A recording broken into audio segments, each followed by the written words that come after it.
to welcome you to our Veterans Day program. I want to thank our American Legion Post 400 for coming to us with this idea to honor our veterans. This is a wonderful partnership that I can see taking place for many years to come. Before we get started, I want to take a moment to honor the veterans that are with us today. Could you please stand to be honored?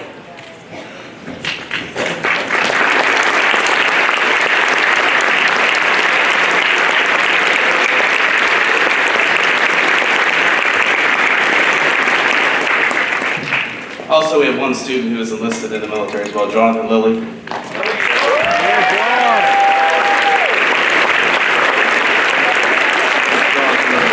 proud of your service.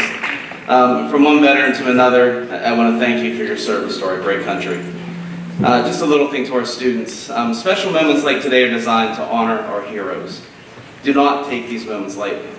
As Americans, there's a need to honor the service and sacrifice that these men and women have made. We do this not by honoring how they have passed, but honoring how they have lived their lives. That is how we need to remember and show respect to those who have served. In life, these men and women chose something bigger than themselves.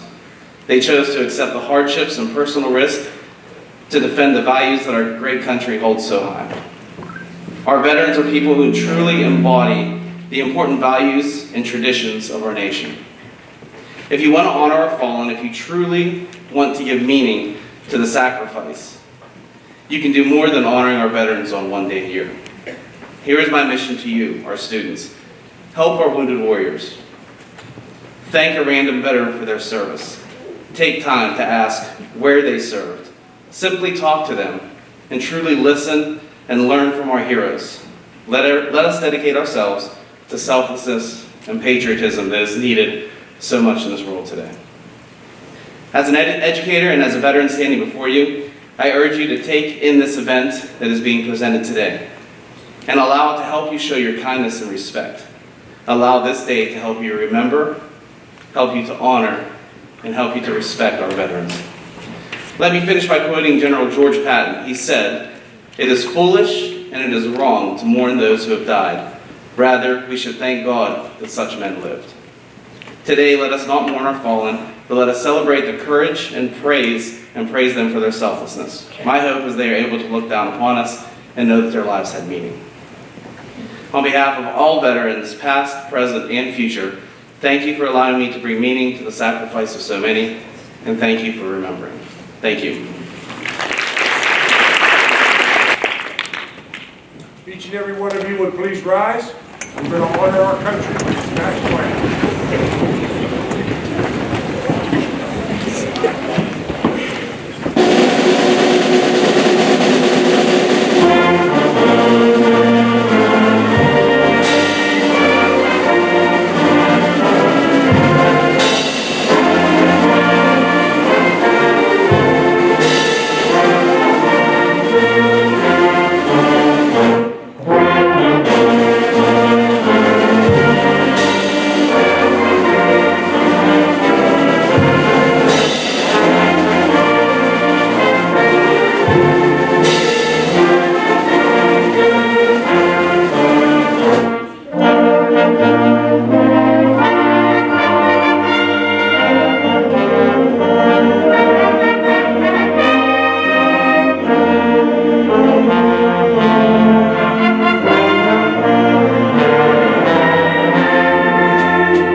What is Veterans Day?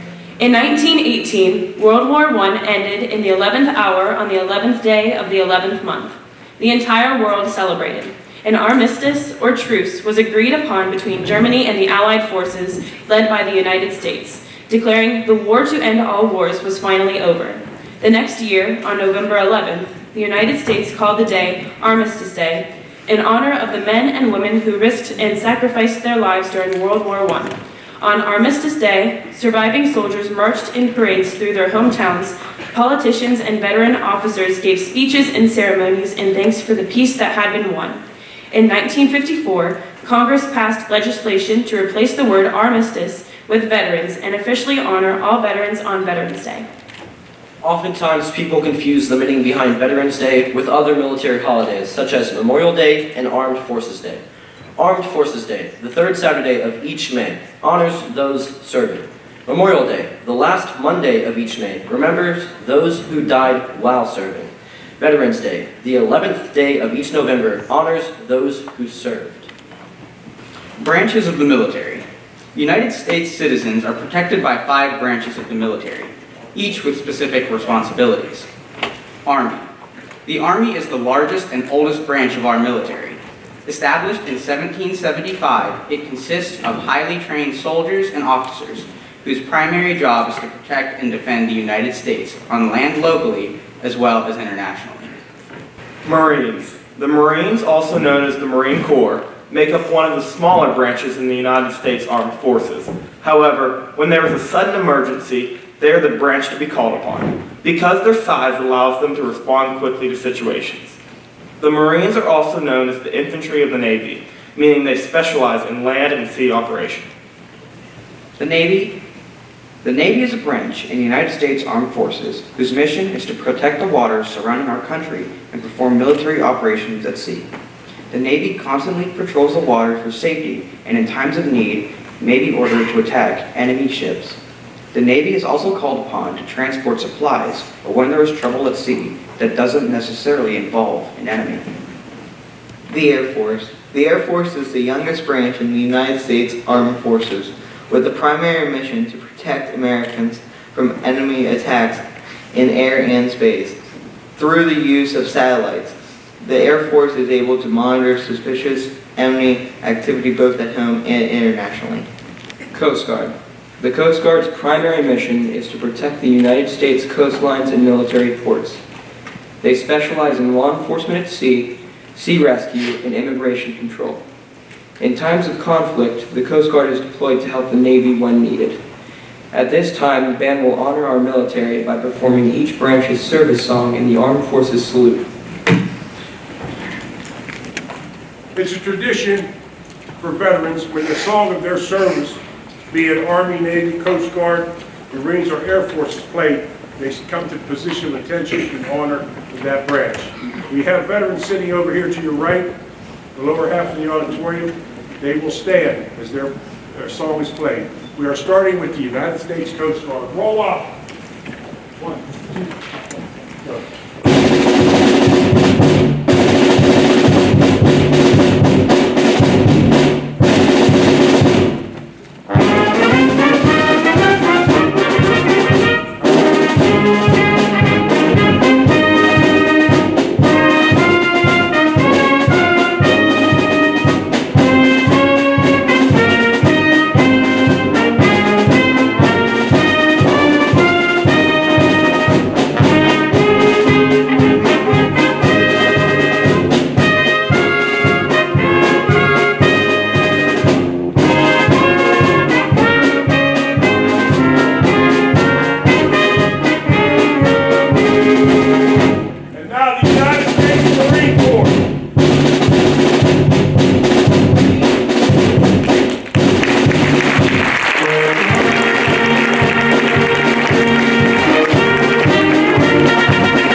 The American flag unites us as a country and represents what our country was built on, liberty and freedom. Literally, it's just a piece of fabric, but the more you know about it, the more you come to appreciate the symbolism each thread embodies. A brief history of Old Glory. On January 1st, 1776, the Continental Army was reorganized in accordance with a congressional resolution, which placed American forces under George Washington's control. On that New Year's Day, the Continental Army was laying siege to Boston, which had been taken over by the British Army. Washington ordered the Grand Union flag hoisted above his base at Prospect Hill. It had 13 alternate red and white stripes in the British Union Jack in the upper left corner, the canton. On June 14, 1777, to establish an official flag for the new nation, the Continental Congress passed the first Flag Act. Resolved that the flag of the United States be made of 13 stripes, alternate red and white, that the Union be 13 stars, white and a blue field, representing a new constellation. Between 1777 and 1960, Congress passed several acts that changed the shape, design, and arrangement of the flag and allowed for additional stars and stripes to be added to reflect the admission of each new state. Our current flag. Today, the American flag consists of 13 horizontal stripes, 7 red alternating with 6 white. The stripes represent the original 13 colonies. The stars represent the 50 states of the Union. The colors of our flag were chosen with the intent to create symbolism. Red symbolizes hardiness and valor. White symbolizes purity and innocence. Blue represents diligence, perseverance, and justice. There have been 27 official versions of the American flag, each with a different amount of stars. Francis Scott Key wrote the lyrics to our national anthem after he witnessed the British attack at Fort McHenry. He watched the British rockets' red glare, the bombs bursting in air, yet still saw that star-spangled banner yet wave o'er the land of the free and the home of the brave. After a tragedy like September 11, 2001, or a death like Abraham Lincoln, the flag is flown at half-staff for 30 days as a representation of the whole nation being in a state of mourning. It's called half-staff on land and half-mast on a ship. According to the U.S. Flag Code website, when the American flag is flown at night, it must be illuminated. It should never be flown in bad weather. It can only be flown upside down to signal distress. It must be raised quickly and lowered slowly, and no other flag can be placed above it. The flag should be flown during school days in or near every school building. It's a myth that the flag must be burned if it touches the ground. The flag must be burned if it's damaged and is no longer suitable for flying. During medieval times, kings and other important people were protected by knights wearing armor. Their armor consisted of a face mask. When they would see their noble, the person in charge of them, it was a sign of respect to lift their face shield so the noble could see who they were. This was to ensure that they were not an impostor or an assassin. Fast forward in history, knights no longer exist, but country leaders are now protected by the military. The act of raising your face shield is not necessary because most of the time you are not wearing something that covers their face. However, the motion of raising your hand to your face or forehead continued and became our national soldier salute. Today, if you witness the national anthem being played in an area where soldiers are in uniform, they will not remove their hat, but they will stand at attention with a salute towards the flag. Removing their hat as a part of the military uniform is actually seen as an act of disrespect. Nevertheless, any male citizen not in military uniform should remove their hat when the flag or government official is in the room with you or passes you by like in a parade, or when the national anthem is played. So what about females? Females are typically exempt from the remove your hat rule. In fact, historically, a female removing their hat could be seen as disrespectful. There are many reasons. Here are 2 that are easy to understand.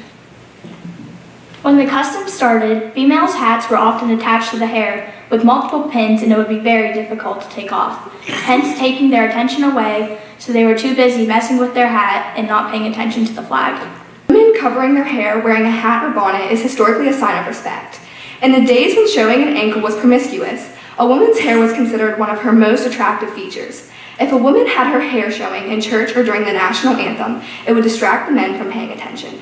So today, if the hat is decorative and attached with pins, like a graduation cap, or the female is in the military and wearing her uniform, they are permitted to keep their hats on. However, in today's society, Many times girls wear hats, like a ball hat, that is not considered decorative and is easily removed. In those cases, it is expected that the female removes her hat in the presence of the flag and during the national anthem. In short, it is disrespectful to our flag, our country, and all the people who have fought to protect it and to preserve our freedoms. Removing your hat in the presence of a flag or during the national anthem is a custom that is used to honor our nation and its veterans. While the historical purpose behind these actions today are obsolete, the significance of the actions of the salute, standing, and hat removal. I want to call your attention to the small table here, which occupies a place of dignity and honor. It is set for one, symbolizing the fact that members of our armed forces are missing from our ranks. They are referred to as POWs and MIAs. We call them comrades. They are unable to be with their loved ones and families, so we join together to pay humble tribute to them and to bear witness to their continued absence. This table is small, symbolizing the frailty of one prisoner alone.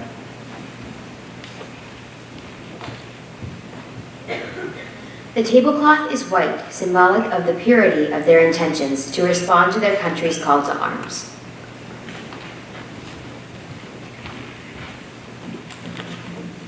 The single red rose in the vase signifies the blood that many have shed to ensure the freedom of the United States of America. This rose also reminds us of the family and friends of our missing comrades who kept faith awaiting their return.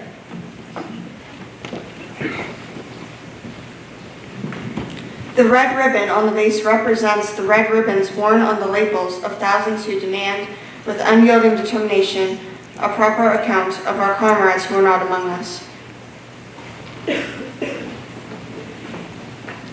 A slice of lemon on the plate reminds us of their benefit.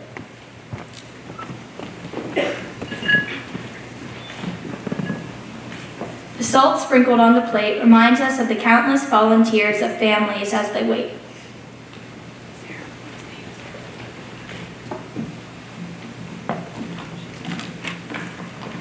The glass is inverted because they cannot toast with us.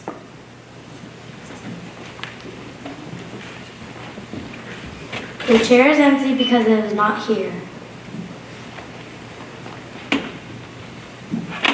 The American flag reminds us that many of them may never return and have paid the supreme sacrifice to ensure our freedom.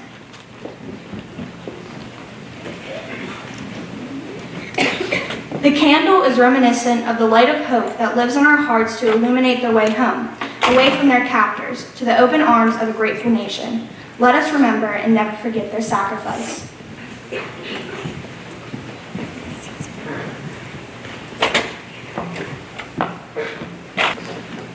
Story of taps. The origins of taps, the distinctive bugle melody played at U.S. military funerals and memorials, and as a lights-out signal to soldiers at night, date back to the American Civil War. In July 1862, U.S. General Daniel Butterfield and his brigade were camped at Harrison's Landing, Virginia, recuperating after the 7 days battles near Richmond. Dissatisfied with the standard bugle call employed by the Army to dictate to troops it was time to go to sleep, and thinking the call should sound more melodious, Butterfield reworked an existing bugle call used to signal the end of the day. After he had his brigade bugler, Private Oliver Wilcox Norton, play it for the men, buglers from other units became interested in the 24-note tune, and it quickly spread throughout the Army and even caught on with the Confederates.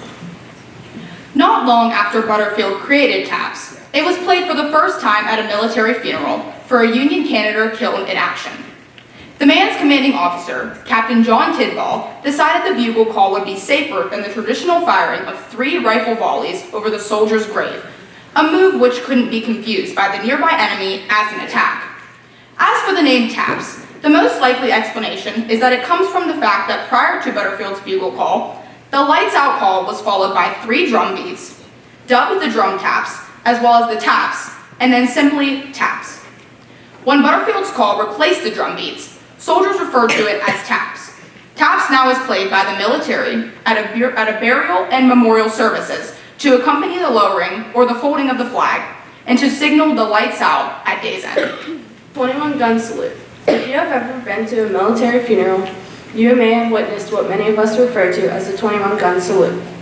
While the 21-gun salute has great significance in our country's history, what you witnessed actually is referred to as the 3-rifle volley or 3-volley salute. This volley is fired at military funerals and consists of 3 to 7 rifle firing 3 shots each to honor the dead. The 3-volley salute originated with the custom of seizing fire during battle to remove the dead and wounded from the field. If the soldier knew the name of a slain soldier, he would call out his name 3 times into the night as a form of remembering their sacrifice. Once the bodies were removed, each side would fire 3 shots or volleys to resume fighting. It was customary that 3 fired cartridges were placed into the folded American flag prior to presentation to the next of kin. These cartridges signified duty, honor, and sacrifice. At this time, members of the American Legion Post 400 will honor our fallen soldiers by executing the 3-volley salute, followed by taps. Honor Guard commanders, assemble your honor guard and pay a final tribute to all our departed comrades. Honor Guard, assemble outside.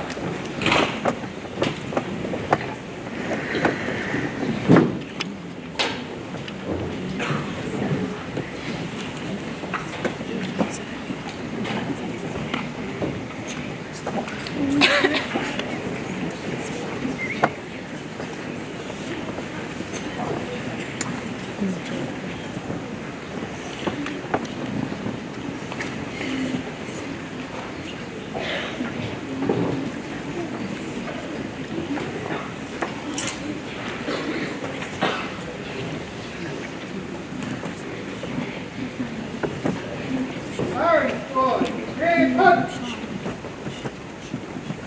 Mark hard. Left, right, face. Ready, aim, fire. Aim, fire. Aim, fire. Present, home.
Order.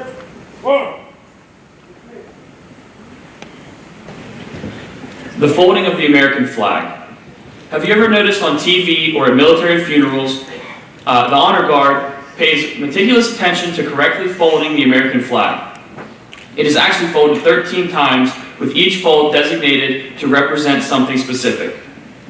The first fold of our flag is a symbol of life. The second fold is a symbol of our belief in eternal life.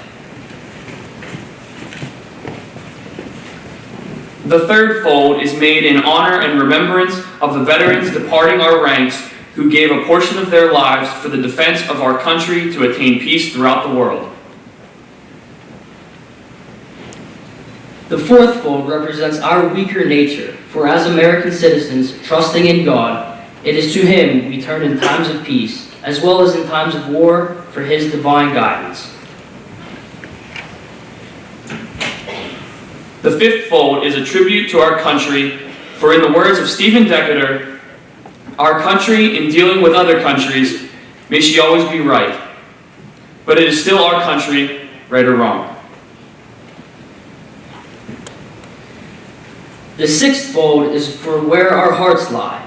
It is with our hearts that we pledge allegiance to the flag of the United States of America and to the republic for which it stands, one nation, under God, indivisible, with liberty and justice for all. The seventh fold is a tribute to our armed forces. For it is through the armed forces that we protect our country and our flag against all our enemies, whether they be found within or without the boundaries of our republic. The eighth fold is a tribute to the one who entered into the valley of the shadow of death, that we might see the light of day, and to honor Mother, for whom it flies on Mother's Day.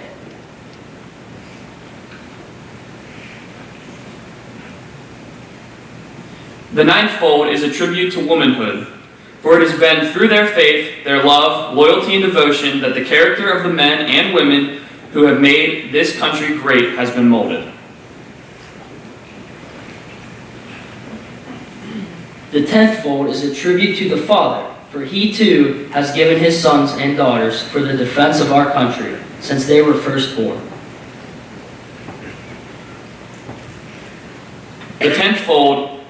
The 11th fold represents the lower portion of the seal of King David and King Solomon, and glorifies in the Hebrew's eyes the God of Abraham, Isaac, and Jacob. The 12th fold represents an emblem of eternity and glorifies in the Christian's eyes God, the Father, Son, and Holy Spirit.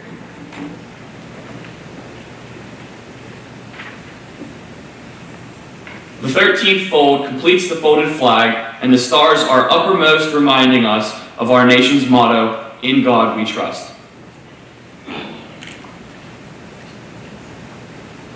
After the flag is completely folded and tucked in, it takes on the appearance of a cocked hat, ever reminding us of the soldiers who served under General George Washington, and the sailors and Marines who served under Captain John Paul Jones, who were followed by their comrades and shipmates in the armed forces of the United States, preserving for us the rights, privileges, and freedoms we enjoy today.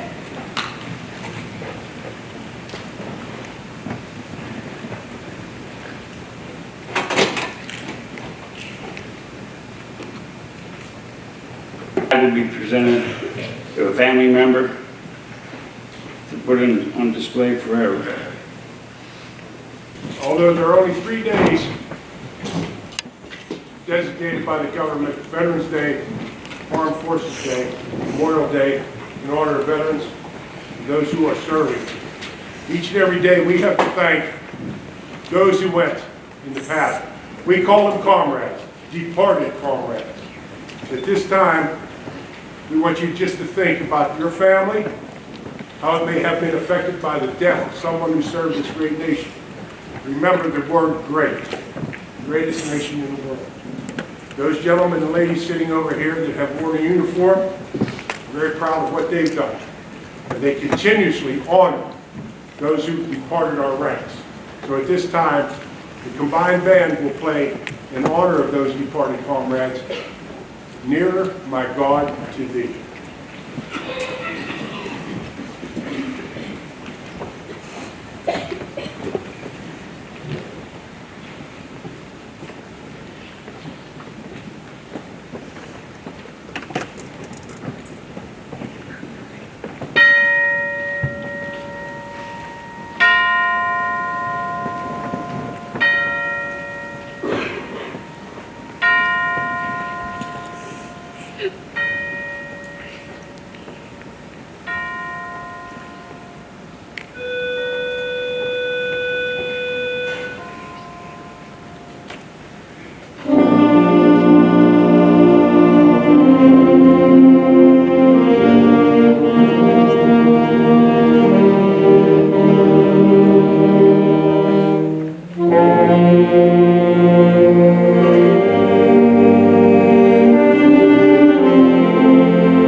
this opportunity and time. Thank Mr. Warcraft for having us, our honor guard here, all the people that came to this program, all the students.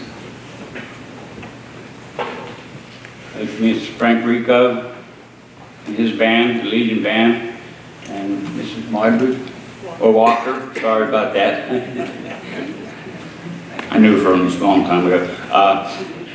For her band and all these students that told you, explained everything, what we're doing here. Thank God for everybody, for us right now. We're going to end the ceremony with God Bless America, and I'd like everybody to join in and sing. And if you're going to play two verses or one? Two, the second verse is the same as the first.